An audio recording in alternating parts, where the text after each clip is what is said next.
Hey everybody, this week, John chapter 9. John chapter 9 is really just one story, but there's a lot that goes in with it. There's several debates that break out between the Pharisees and the man that was healed blind. But the chapter starts with the disciples asking Jesus a theological question. Unlike other healings where people come to be healed, Jesus just happened to see a man that was blind from birth on the side of the road.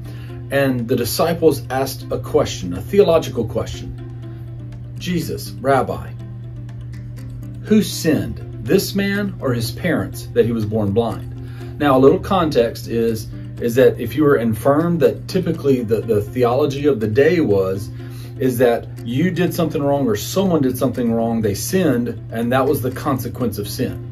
So therefore, if you were blessed, as you see with the rich young ruler, if you were blessed by God, then God blessed you with wealth and health. But Jesus comes and kind of breaks all that up. Jesus comes and says, this man, neither of his parents or him sinned. But this is so that the work of God can be done and bring glory to God. Now, he did this on the Sabbath, another healing on the Sabbath. Now, this rubs the Pharisees the wrong way. So the Pharisees start having to debate with this man of who healed you and why did it happen. It's just fascinating if you look, and if you look in the context as you go down, as you read, the insignificance that society had upon this blind man. He was blind from birth. His neighbors and the people that knew him as blind didn't believe that he was blind from birth because they said it must have been some type of trick. They couldn't recognize him to see if this was really the man or not until they finally had to bring the parents in. So even though the healing was over this blind man, everyone in the area just looked down upon him as an insignificant part of the puzzle. He's the one sitting there saying, hey, this man healed me. I've been blind since birth. You need to recognize who he is and how can a sinner do this? And I mean, he gets into a great theological discussion with the Pharisees, and the Pharisees just kind of shove him away. So as you go down, look at the contrast between someone that was deemed insignificant in society as he debates the Pharisees, who would be the elite of society, and see how it goes back and forth in this theological argument. But some other things I want to highlight for you as well. Look through, scan through the chapter as you read it several times. There's a word that kind of runs through as a theme that jumped out to me when I was doing research, and that's the word see. Several times it is mentioned as you go along. And just maybe even if you just take and copy and paste an electronic version of the Bible, put it in like a Word document, and I just put the find button and I type in the word see, and every time that the word see is mentioned in that chapter, it just highlights and pulls up. That you see a pattern going, that yeah, it was a blind man, but now he sees. And then the questions keep going, well, what made you see? And then Jesus says, I am, the Son of God, you now see in front of you. So it's just fascinating when you catch these words that are kind of repetitious that go through certain chapters. So when you talk about a blind man, you talk about a sight. Just look through to see the patterns there, okay? And that's just something that I think is a good highlight. Moses comes back up.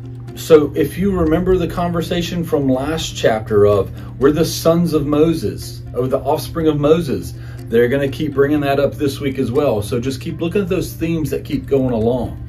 As the Pharisees get angrier and angrier toward Jesus, as they try to just rational off who Jesus is and just say, hey, he's not the Messiah. That's not him. He's not the guy that we have in mind as the Messiah. So you see these conflicts kind of building and going. See what the conversation is in this piece, okay?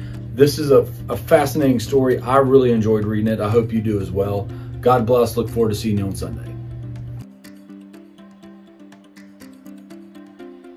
This is a story from John chapter 9. It's true, it's real. As Jesus was passing by, he saw a man that was blind from birth, and the disciples looked at him and said, Master, Rabbi, who sinned, this man or his parents? Jesus responded and said, it was neither his parents nor him that sinned, but it is the work of the Father, this work of God that works through him, so you can see the works and that he may be glorified. Jesus looked at the guy and said, would you like to be healed? And he said, yes. And Jesus spit in the dirt, and he took the mud from his spit that he made with the dirt, and he anointed his eyes, and he said, go to the fountain of Siloam, which means sent. Wash your eyes in that fountain. And when you come back, and so he did. And as soon as he washed his eyes, he opened his eyes and he could see. Now, there's a lot of debate that goes on in the rest of the story. I'm going to kind of jump to the end, okay? And he'd been kicked out after having a discussion with the Pharisees. This blind man's been kicked out of the synagogue. Jesus finds him because he heard he's been kicked out. And he says, do you believe in the Son of Man? And the blind man that now has sight says, if I knew who he was, I would believe in him. Jesus responded and said, you now see him, and you hear him speaking to you now. And that man believed in Jesus, and he worshiped him. That is the story of John chapter 9.